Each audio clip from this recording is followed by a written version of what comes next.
us about Charlie Jones. I'm excited. We added a good football player, very productive. Feel like he can play inside, outside, returns kicks.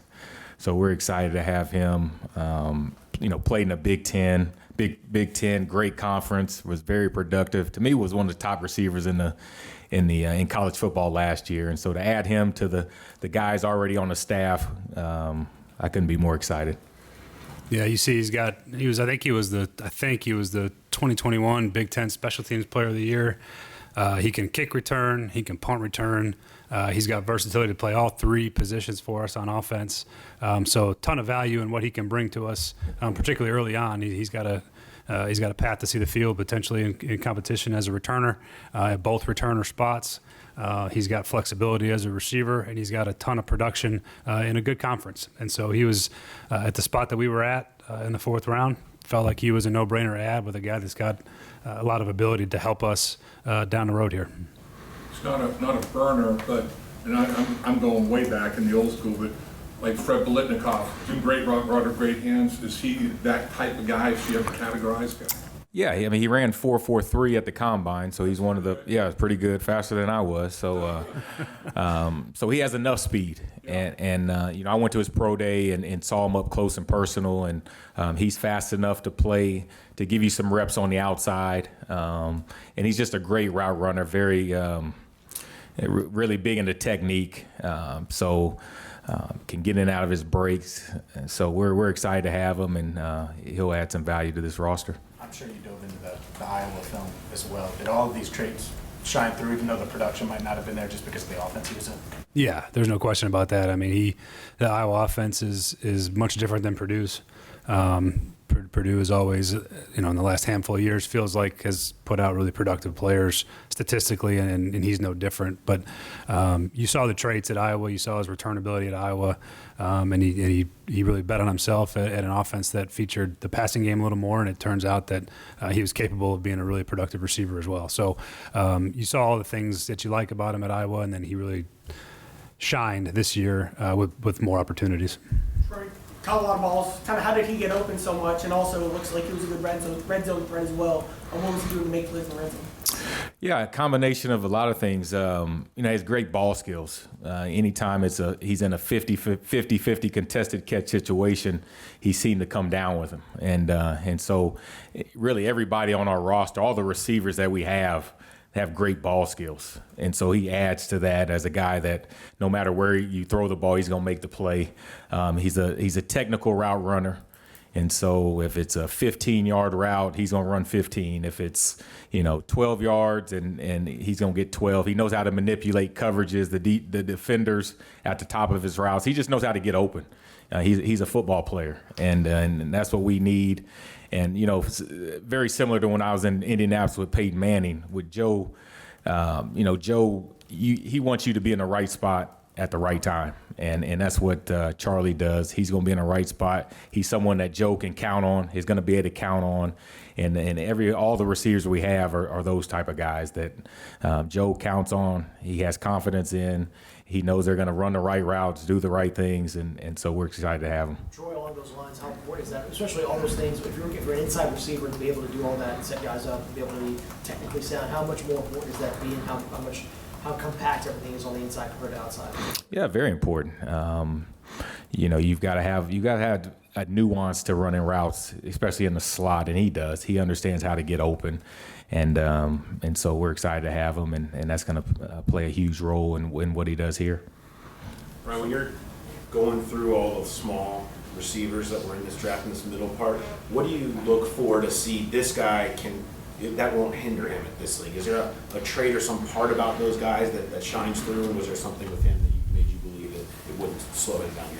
Yeah, he's not as small as some of the guys, I think, in this draft class, but you look for a trait of some kind that will let you know that that player can provide something of value, whether it's a return ability, whether they're great separators at the top of the route, whether they got great speed.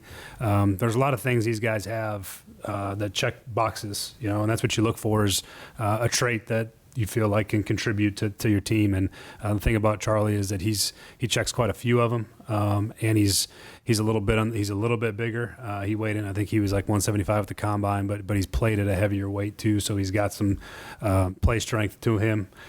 He's not going to get knocked around like some of the smaller guys do, but he has great ball skills, which is a big part of it. Really can catch the ball away from his body. Does a great job coming out of the break, getting extended, creating separation at top of routes. So those are the things when you're trying to determine who can help you the most, you're trying to find traits like that. And he's got several of them, and there's like I said, a path to him helping us quickly if he performs well as a returner. With the returner part, what makes you confident that what he did at college will translate to NFL? And what are there specific traits or things you saw from him? He's a decisive runner. I'll let Troy talk a little more about all the traits of him, but you can just see he makes really good decisions. He's going to catch the ball. He's sure-handed, which is a huge part of the return game process. But I just think that he's got enough speed to go score touchdowns, and he has in his career. So those are the things that translate, particularly when you see the decisiveness in the return game that really allows them to get the ball vertical up the field and find lanes and break open returns that could be 8 to 12 yards to turn in 50 or 60 yard returns. And if there's anything, Troy, you want to add to that? I know you studied that a lot more. Yeah, no, you said it all. I mean, ball security is number one, and he has great hands, great ball skills, great judgment. And so he should be able to go back there and do exactly what he did in college and add explosive element to the return game because of his speed and because he's decisive and he hits it. So there'll be good competition for that spot. Troy, we've seen it with TB, obviously, the mechanical, the skill of running routes in the red zone, how important that is. Is that something Charlie has? Yeah, we want to be able to run routes all over the field, but especially in the red zone, when the field gets shorter and you need to score touchdowns, he knows how to run routes. And so he's going to be fun to work with. I'm excited to get my hands on him and get to work and just help him to get better. But I think he'll add that element in the red zone wherever he plays and whatever position we are on the field. He just knows how to run routes, knows how to get open, knows how to catch the ball and make plays. And so that's what all the guys in our receiver room know how to do. And so he'll be another guy to do that. Do his skill set, is it similar to TB's? What you have in TB, are they similar in what they TB's a little bigger, but like I said, we want guys that can catch the football, have good ball skills. They love the game. That's something that sometimes goes unnoticed. Is we want guys that love the game, that come to work every day, ready to go, bring positive energy, and then when they get on the field, they're coachable. They're going to do what we ask them to do, and then when the ball is thrown, they're going to make plays, and he fits all those things. Brian, kind of on that note, culture, football IQ, leadership, all that kind of stuff. What stood out about him in that process, that area of his game? Yeah, I mean, you see a guy that wants to be a really good football player. He does all the things that you would look for in terms of his work ethic, his preparation, the things that he does amongst his teammates, the respect he's garnered from his teammates, especially for being a transfer player as well. Those guys. When you see guys earn a respect like that and earn a trust of one, a quarterback, and two, a coaching staff, those things go a long way. Troy spent a ton of time with him again, was at his pro day, so if there's things you want to add, Troy, to his personality. But there's a lot of things to like about how he goes about his business. It fits right in with what we want to do here and all the types of players that we have in our locker room currently. How good is he in pre-snap in terms of recognizing coverages? I mean, coverages are multiple in the NFL. They're disguised well and all that. Is he pretty good in terms of reading coverages and pre-snap diagnosis? Yeah, just his mental makeup. He's a pro. When I went to his pro day, I mean, he approaches the game, approaches his preparation like an NFL football player. And so he's not going to get distracted with all the other things, and he's going to be focused. He's going to come in here, learn the playbook, and he's going to compete, and that's what we need. And what was the pre-snap? Yeah, I mean, he understands football, and so, he's very aware of pre-snap. I had an hour Zoom with him, and we went over coverages and different looks and talked football, and he was an A, and so I'm excited for him to get in the building and start learning this offense and getting on the field and showing what he can do. Brian, he's on the older side. He's 25 years old. He transferred twice, like you guys mentioned. Did that kind of factor in the decision, him being older, more experienced, kind of a veteran? No, I think that what you're going to start seeing more and more, and you're seeing some in this draft as well, is with the college landscape the way it is, with the NIL money and guys going back to school. We're still dealing with players that have COVID eligibility still. So you're getting guys that are playing 5 and 6 years of college football. And so that's just one of the things. Ideally, you'd love a guy that's always going to be 21 years old when he's coming out. But, there's times and places now where that's going to be a little bit rarer as you get into some of these later rounds, guys that are playing 5 years of college football. And I do think it does help these players that stay in a little bit longer. It gives them a chance to really grow and be developed in college.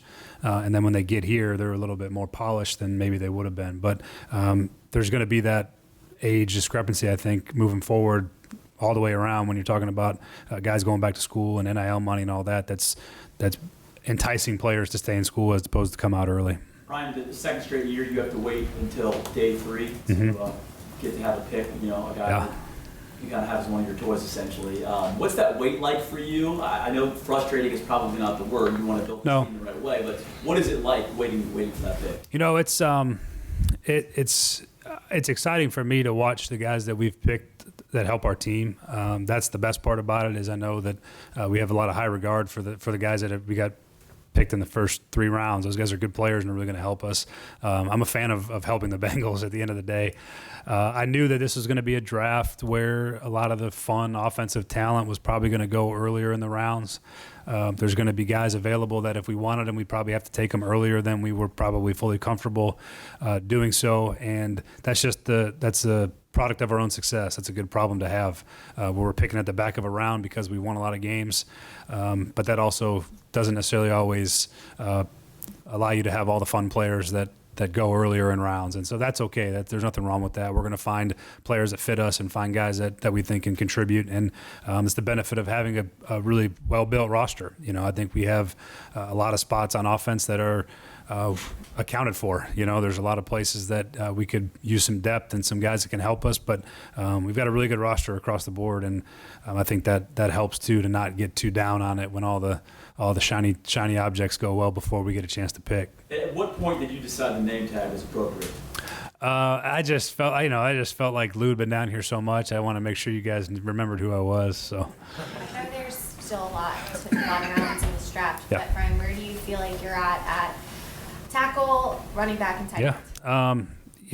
We feel good about where we're at tight end. I know Zach touched on it in the pre-draft press conference, but Irv Smith was a second-round pick. He's played a lot of football. He's a good player. We got Drew Sample back, who's done a lot of things for us as a tight end, and we got some guys that have played for us last year. Devin Asiasi played some roles for us. He was also I think he was a second or third-round pick as well. So we got guys that we feel like can be productive players. We got some guys in the practice squad with Nick Bowers and Tanner Hudson that we're interested to see how they contribute for us. So we didn't feel a pressing need. Certainly, if the right player was available at the right time, you would pull a trigger on a tight end or a running back for that matter. But the way the draft's unfolded is we feel good about who we have, and if we can keep adding players and adding depth at the right spots, we'll feel good about it, and we'll be able to. I mean, we certainly still need, just numbers wise, we need running backs. We definitely could use one more tight end potentially, depending on how that comes, but. We're looking at depth positions and contributors in other ways other than just probably starting at this point. So have plenty of things to still address. There's plenty of picks to go still.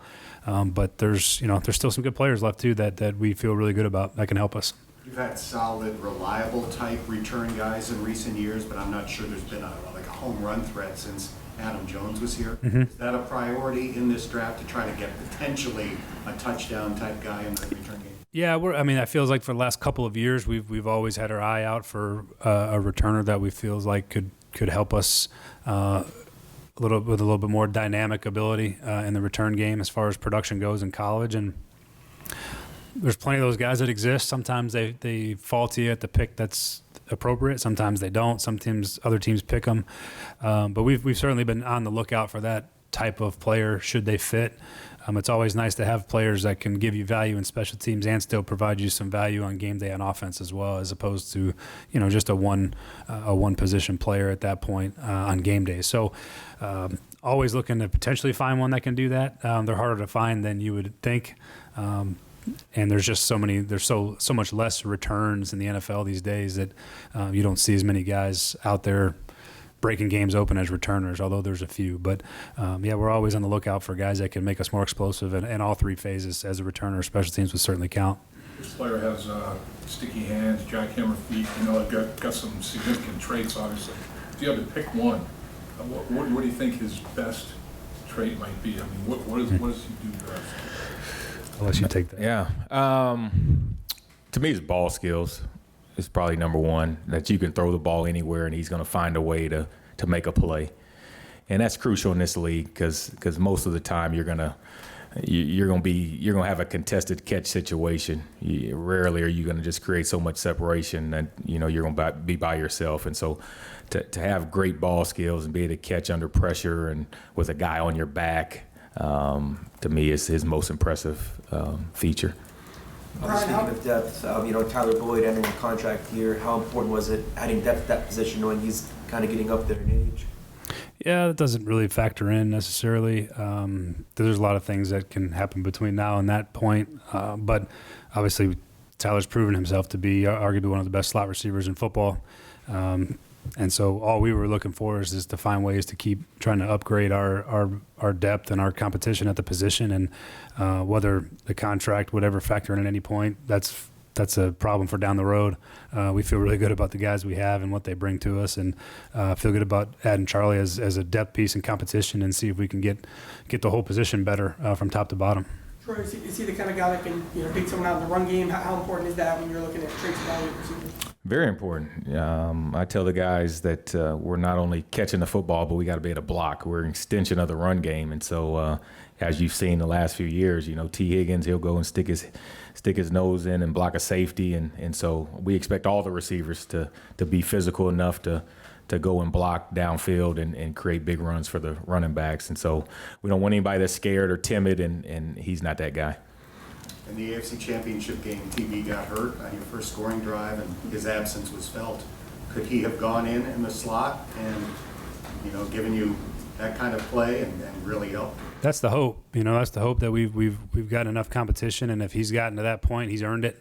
I don't want to diminish at all the contribution that Trent Irwin has given us over the last couple of years. He's really stepped in and made some really big plays for us, and we've counted on him, and he's answered that bell when we have. So to say that Charlie's going to come in and take that spot if we need him to come do that, that's ideally the hope when you're drafting players, that they can ascend to those roles. But he's got to come in and earn it, just like all these guys do. And we got good players in our receiver room, guys that have pelts on the wall, for lack of a better term, that have really done it for us in big moments, and Trent Irwin has as well. So he's going to have to earn it. Trent Taylor has been our returner, and he's done a nice job at it. So nothing's getting handed to anybody at this point, but we feel like he's got a chance to really drive the competition and hopefully get the best out of everybody in that room. And hopefully, if that's the case, he's ascended to that role, he certainly would have earned it. And we feel like then at that point he could help us win a game.